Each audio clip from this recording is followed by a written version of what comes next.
Hello everyone and welcome to another devlog video for Homegrown, the casual farming game I've been working on for the last 2 years using my own engine, and this week there's going to be some more UI work. I'm going to be having a go at redesigning the in-game shops. So I'm really getting close to finishing off the UI overhaul now, just a couple more to do, and this week it's a big one, the shops. So let me just quickly show you the current state of the shops in the game. This is how they look at the moment. So the first thing I need to do obviously is to completely overhaul the visuals to get it up to scratch with the new UI style. Then in terms of functionality, I'd like to add a few more options for choosing how many of an item you want to buy. Currently the options are a little bit limited. And then I'd also like to add a few exciting visual effects for when you sell your vegetables to the shop, just to make it feel a little bit more satisfying. So lots of fun stuff to be working on this week, looking forward to it, and I think I'm going to start off this morning by designing the new look for the shop.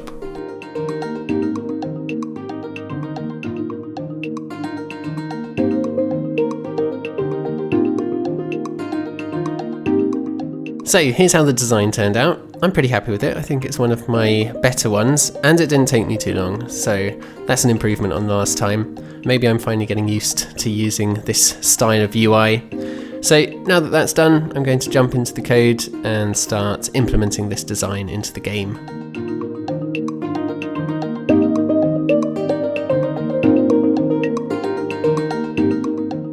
I've been making good progress on the left panel, haven't started to work on the right side yet.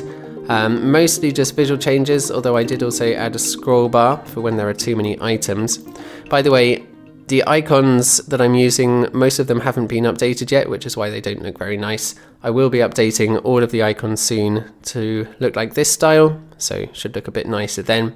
I was also just having a rethink about the categories. I think when there are lots of items in the game, it might get a bit annoying having to scroll past all of the categories to find the one that you want. So instead, I've just been coming up with a design that would use tabs so that you can just click on the category and then it will just show those items. But I'm not going to implement that right now. I next want to work on setting up the item display panel. So I've started on the item display panel and I've just been roughly blocking out the layout of the panel so I can see where everything's going to go. And now I'm just going to work through the components one by one and implement each of them properly.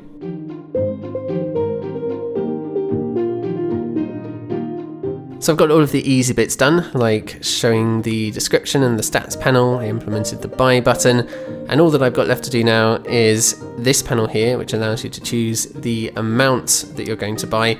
That's going to be a bit more difficult, but I'll be working on that next. Before that though, I've just got a quick bit of gardening to do.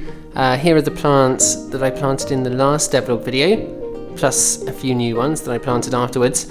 And it's time for some of these to move on. So the tomatoes are going to get their own pots, and the spring onions are going to be the first plants to go out onto the balcony.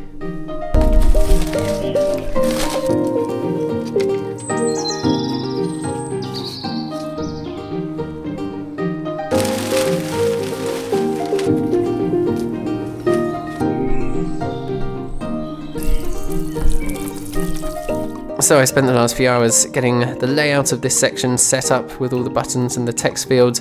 For the buttons, I actually had to program some new UI components because I didn't really have anything suitable in the engine for these buttons.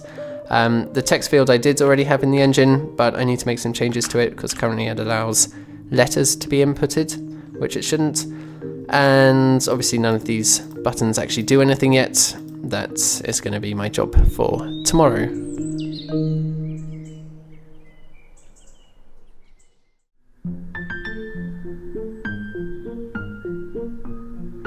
So, just getting ready to start programming this morning. I'm going to be moving on from the layout today, which I always find a bit time consuming and fiddly, and I'm going to be implementing some functionality this morning, so getting these buttons to actually do something.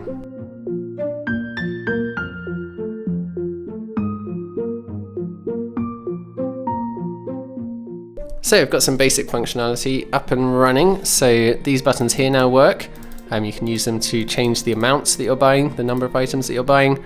That updates the price on the buy button. The buy button doesn't actually work yet. Then this button here can be used to reset the amount, so you can reset it back to 0.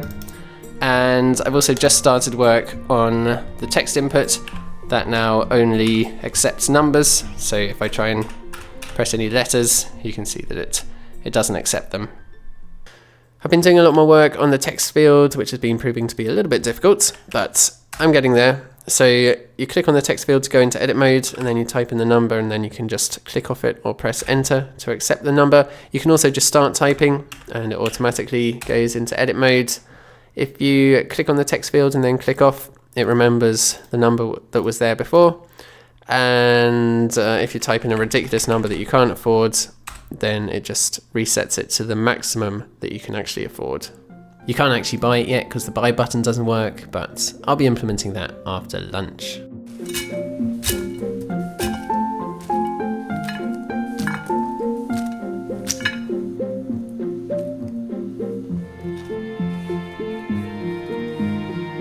All working now, so let me give you a quick demonstration of it all in action. So you can choose the amount by either typing in the number, or if you prefer, you can do it quickly without the keyboard using these buttons here.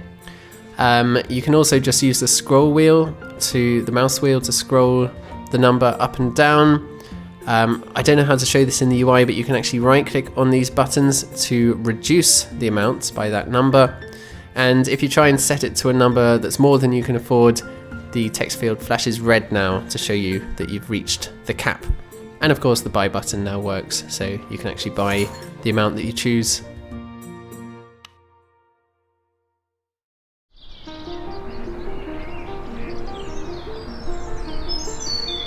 Good morning everyone, 7 o'clock in the morning, just made myself a quick breakfast. But today I'm not going to be doing any programming because we're going to be driving to the UK to visit my family over Easter. Plus it's my sister's 30th birthday tomorrow and my father's birthday is also coming up next week. So not sure how much programming I'm going to get done while I'm there, but I'm taking my laptop with me and we'll see what happens.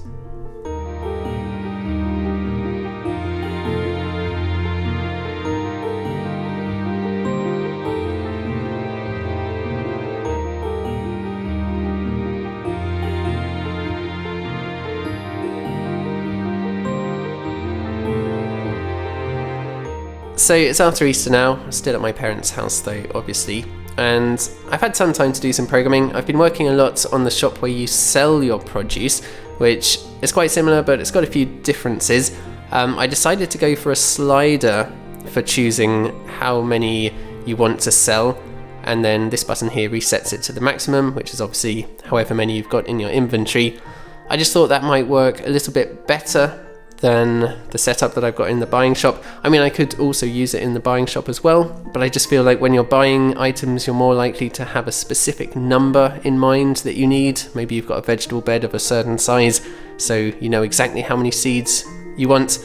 Whereas when you're selling, I think it's more likely that you'll be thinking, I want to sell about half of them. But anyway, I've implemented both now, so it's very easy for me to switch between the two in the future if I decide one's better than the other.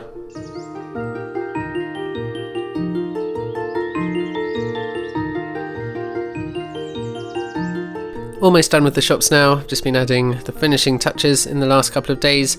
So for example, I added display animations for when the panels get shown or disappear.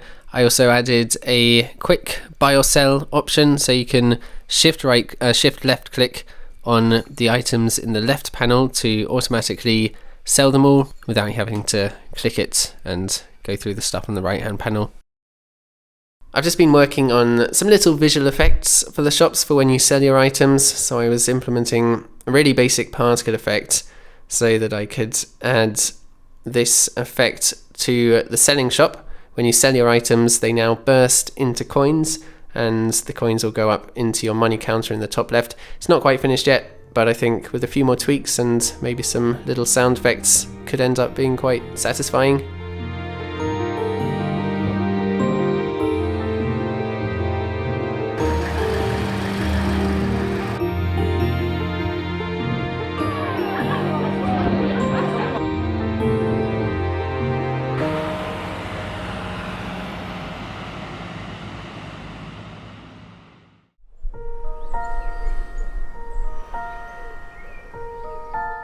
Back in Hamburg now, had a really nice time with my family over Easter and got back a couple of days ago. I was very happy to see that all of my plants have survived while I was away and they're all growing up well. I did have a neighbour come over and water them while I was away, so they're doing fine. And I've also now finished off my work on the shops. I just had a few little loose ends to tidy up. I did a bit more work on the selling effect. So the number of coins now depends on the value of the sale, so the higher the sale, the more coins appear. And I also added a little sound effect for when they go into the coin pouch.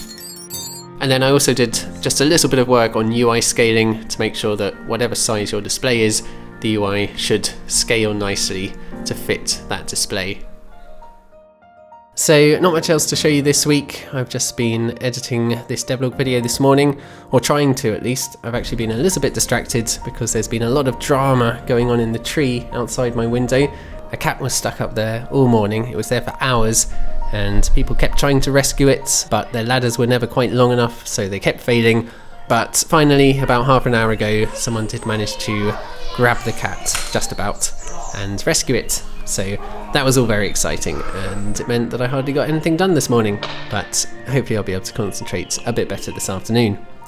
Next time I'm going to be moving on to the final UI that needs to be overhauled, which is the upgrade system, and I'm going to be doing some very interesting stuff with the icons, generating them in the code and a bit of procedural generation, so that's going to be really interesting.